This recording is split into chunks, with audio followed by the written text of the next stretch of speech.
Good morning, teachers. Now let us all stand and feel the presence of God. Amen. You may now sit down. Now let me check your attendance first before we proceed to our new discussion. Clint Kael Serquinia. Present, ma'am. Limuel Serquinia. Present, ma'am. Katala Ganja. And lastly, Giriel Manuel. Lesson, let me just remind you our classroom rules. Will you read the first one, Limuel? Stop.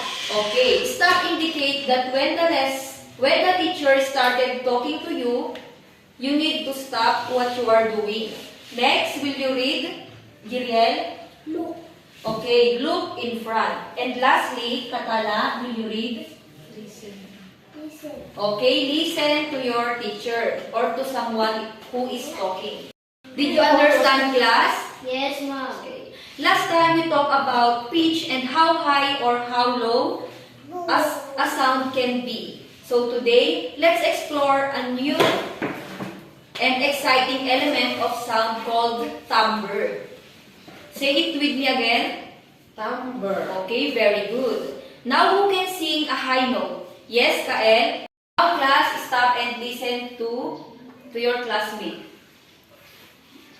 So when the mom took up and I can find words. Okay, very good. 1, 2, 3. 1, 2, 3. Jollibee. Okay, very good. Who can sing a low note? Yes, Limuel. Lobat na ba?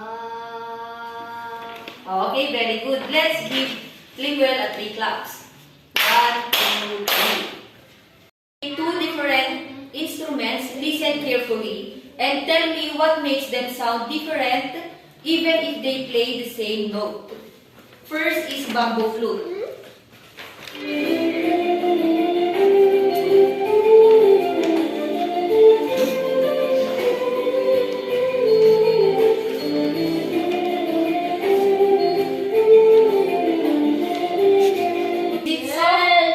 Is it soft or hard? Soft. Okay, very good. I'll play the next instrument, which is shaker. Shaker.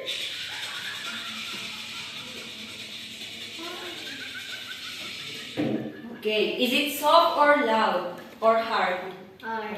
Hard, okay, very good. Why do you think we need timbre in music? What if all instruments sounded the same? Would music be interesting? Yes, Bernadette?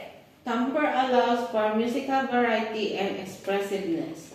If all instruments sounded identical, music would be monotonous and lack interest. Okay, very good. Timbre makes music colorful, impressive, and unique. So, now let's listen to a Kalamuya lullaby. Focus on the voice. Is it smooth or rough, high or low?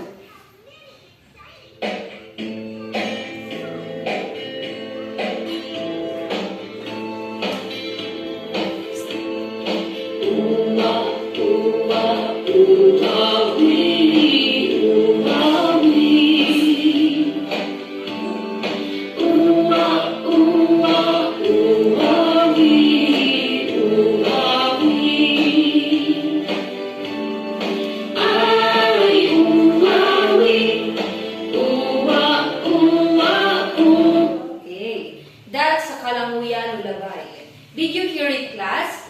Yes, ma'am. Is it hard or low? Or smooth? Okay, it is hard. Now let's compare that with a Gaddang chant. What makes the Kalamuya lullaby peaceful? Yes, Bernadette? The Kalamuya lullaby's gentle melody and soft vocals create a peaceful atmosphere. Okay. How would you describe the voice in the chant? Yes, again, Bernadette? The Kalamuya chant's voice is clear, resonant, and emotionally expressive. Okay. Which instrument had a dry, sharp sound, which had a soft and mellow tone? Yes, Kael? The Gaddang provides a dry, sharp sound while the Kalamuya offers a soft, mellow tone. Okay, very good. Let's give Kael a round of applause. Into small groups. Each group listens to sound using the teacher's phone or laptop. After that, list your answer on a clean paper and by, we will compare your answer to your other groups. Now, let's hear the music with an instrument of flute.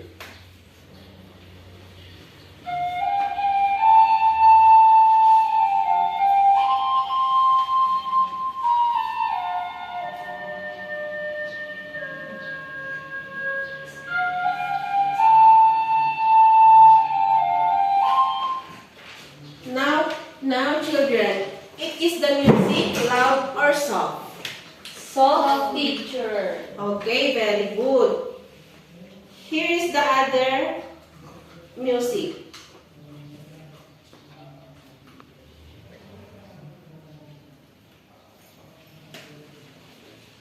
What?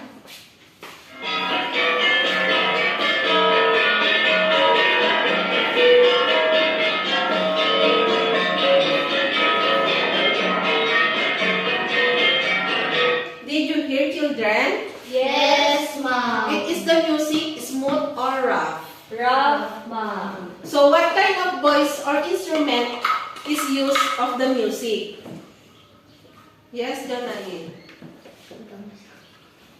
Gong, ma'am. Okay, very good. What are the other one? Yes, Kael. Look, ma'am. Okay, very good. Let's give them a round of applause. Now let's talk more about what you heard. Who can describe the timbre of the bamboo flute? It is smooth, rough, bright, or dark? Yes, Kael. Smooth, ma'am. Okay, very good. How about the gong? Yes, Jonalyn. Is it hard, ma'am, or rough? That's right. We call that kind of sound dark or heavy in timbre. What about our voices? Do your voices sounds as the same as your classmates? No, ma'am. Exactly. Each person has a unique timbre. That's why we can tell voices apart even when they are singing at the same song. Who can tell me again what is timbre? Yes, Kael. It's the quality of the sound that makes it different from others. Okay, very good. Now let's move on to check your understanding. Now, please get a sheet of paper and answer the following questions. I will give you 5 minutes to answer the question, okay? Yes, ma'am. Are you finished? Yes, Yes, ma'am. Now, where do we hear different timbres in your places? Yes, Kael. No barking, Yes. Other? mom singing, And Jonalyn? Bird. All your answer is correct. Now,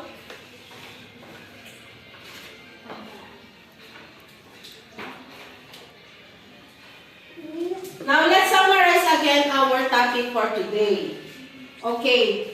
Can you read, Kael? timbre is the sound quality, and it helps us tell one sound from another. Okay, the other one. Jonalyn.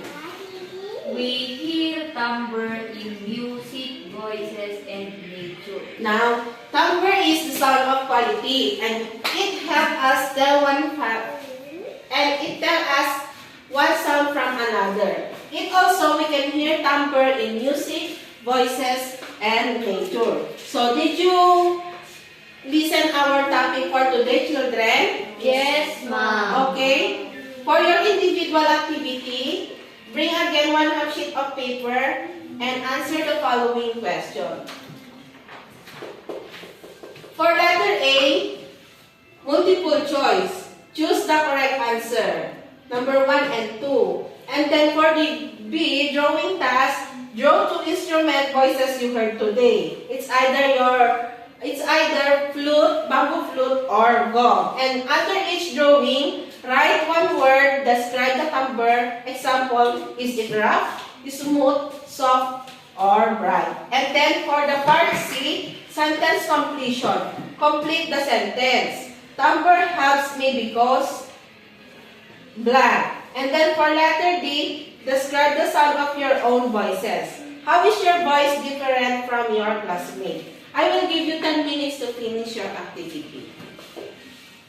Are you finished, children? Yes, ma'am. And for your assignment, please bring your notebook and copy your assignment and bring it tomorrow.